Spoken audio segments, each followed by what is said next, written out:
Welcome to Frontier Echoes, where the forgotten tales of the Old West rise once more from the dust and the wind. If you love stories of courage, heartbreak, and redemption, then sit back, relax, and let the echoes of the frontier guide you tonight. This story begins on a lonely trail cutting through the vast, untamed land of Wyoming, sometime in the late 1800s. The sun was setting low behind the mountains, painting the prairie gold. The grass swayed in the cold evening breeze, and the air smelled faintly of rain. On that rugged trail, a little girl trudged barefoot through the dust. Her name was Clara. She was no older than 10, her dress torn, her hair tangled with dirt and straw. Her small hands clutched a ragged doll that had lost one arm. Tears streaked her cheeks, but she kept walking, step after weary step. Behind her, a wagon creaked away into the distance, driven by her stepmother, the woman who had just left her there to fend for herself. Her father, John Miller, had been a ranch hand, a good man, honest and hard-working, but he died in a cattle stampede just 2 months before. Since then, the woman he'd married, Martha, had changed. She'd grown cold, bitter, and cruel. Clara had tried to help, fetching water, tending the small fire, gathering berries. But Martha's anger wasn't about work, it was about jealousy. She couldn't stand the sight of the girl her husband had loved more than her. So one morning, Martha loaded up the wagon, told Clara they were heading east for a new life, and somewhere along the long and lonely trail between Rock Creek and the valley, she stopped, told Clara to get down to gather wildflowers for her father's grave, and when Clara turned around, the wagon was gone. At first, Clara thought it was a cruel joke. She ran, shouting, "Mama! Mama, please come back!" But the only answer was the whisper of the wind across the plain. The sun fell lower, and the shadows grew long. Fear crept up her spine as night came over the land. Coyotes began to howl. The cold grew sharp, biting through her thin dress.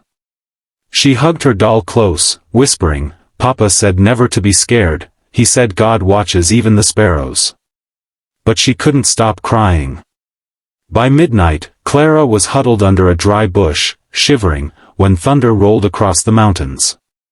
Then the rain came, cold and merciless. She tried to stay awake, tried to keep her little fire going, but the wind blew it out. Before long, she collapsed into sleep, soaked and trembling, her face buried in her doll's faded cloth. When morning broke, the storm had passed. The plains shimmered with dew. Clara's lips were cracked, her hands numb, but she forced herself up and started walking again. She didn't know where to go, only that if she kept moving, maybe she'd find someone. By noon, the sun beat down fierce. Her small feet bled from the rocks, and her vision blurred from hunger. She stumbled, fell, got up again. And just as she began to think she'd die out there, she heard something, the distant rhythm of hooves. Out of the heat haze rode a man, tall, broad-shouldered, wearing a weathered hat and a duster that flapped with the wind. He reined in his horse, his face shadowed beneath the brim. "Well, I'll be," he muttered. "What's a little one doin' way out here?" Clara tried to speak but only managed a dry croak. The man swung down from his saddle and knelt beside her. His name was Samuel Hayes, one of the wealthiest cattle ranchers in the Wyoming Territory. He owned more land than most men could ride across in a day, but his heart was lonelier than the plains themselves. He offered Clara a canteen. "Here, drink slow, sweetheart. You'll make yourself sick if you rush." Clara sipped, trembling.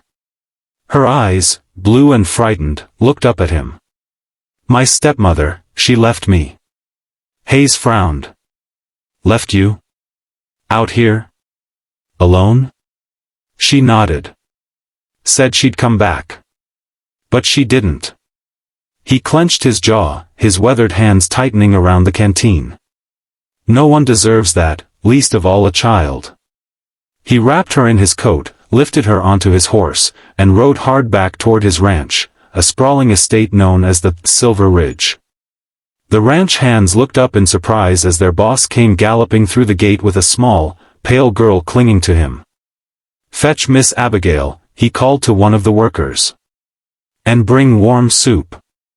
Abigail was the housekeeper, a motherly woman with silver hair and a kind smile. She took Clara in her arms, washed her up, and fed her gently. The little girl ate like she hadn't seen food in days. Over the next few weeks, Clara slowly came back to life. She slept in a soft bed for the first time in months, played with the ranch dogs, and followed Samuel around the barns. She learned how to brush the horses and feed the chickens. Whenever he saw her laugh, Samuel felt something inside him ease, a pain he'd carried for years.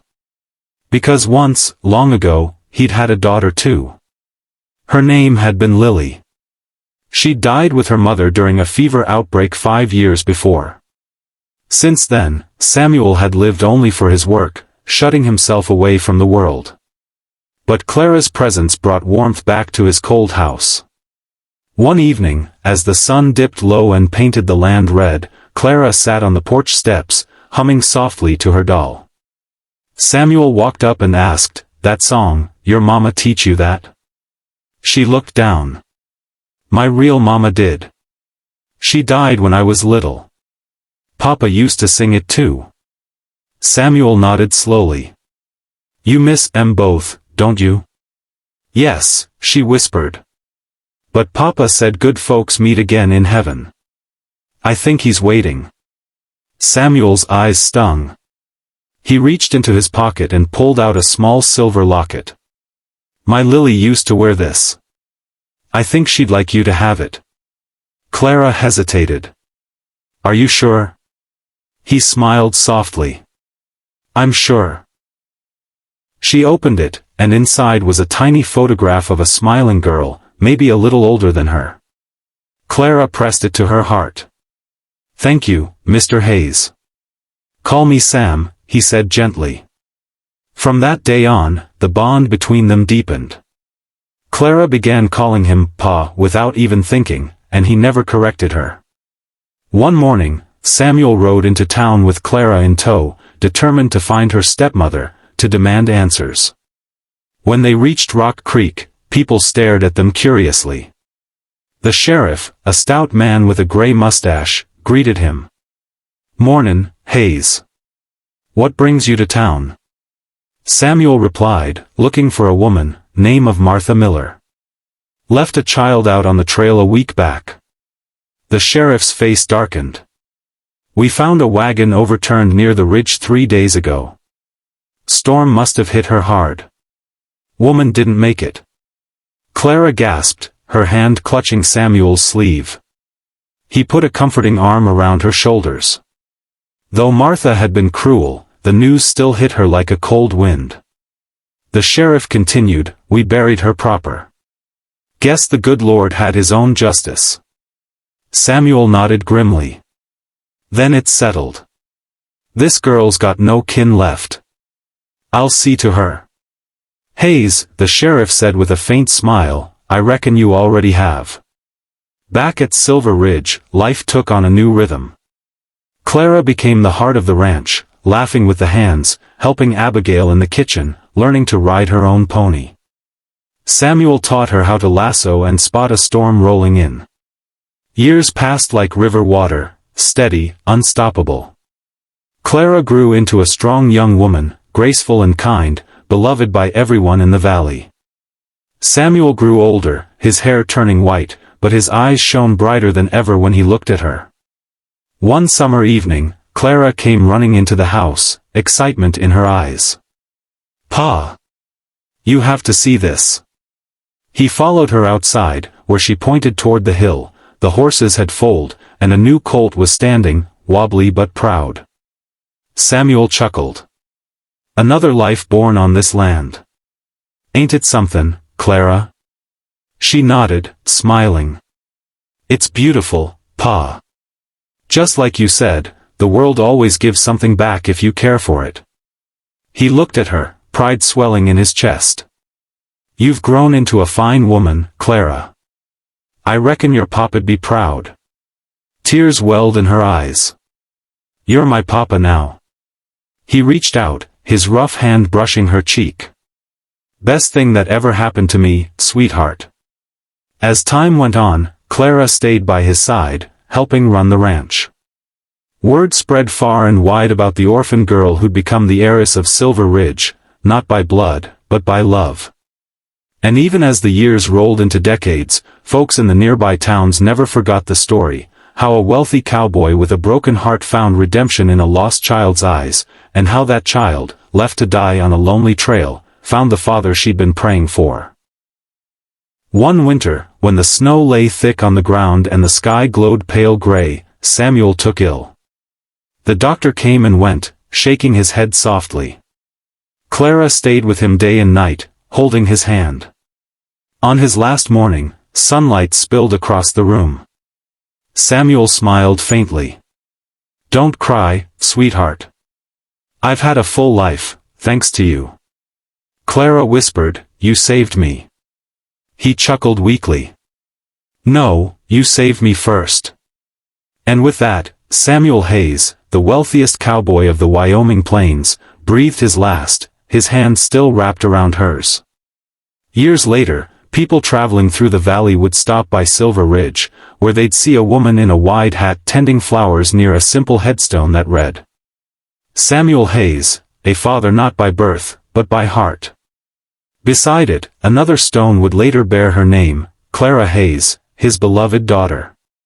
And when the wind swept through the grass, folks swore they could almost hear a little girl's laughter mingling with the whisper of the prairie, a reminder that sometimes, family isn't about where you're born, but who finds you when you're lost. Because even in the harsh wilds of the frontier, kindness could still bloom, just like a wild rose growing between the stones. That was the story of Clara, the orphan girl left on the trail by her stepmother, until the wealthiest cowboy adopted her. Thank you for listening to Frontier Echoes, where every tale carries a heartbeat of the Old West. If this story touched your heart, don't forget to like, subscribe, and share. Tell us in the comments, where in the world are you watching from? Until next time, ride safe, dream free, and let the frontier's echoes stay with you.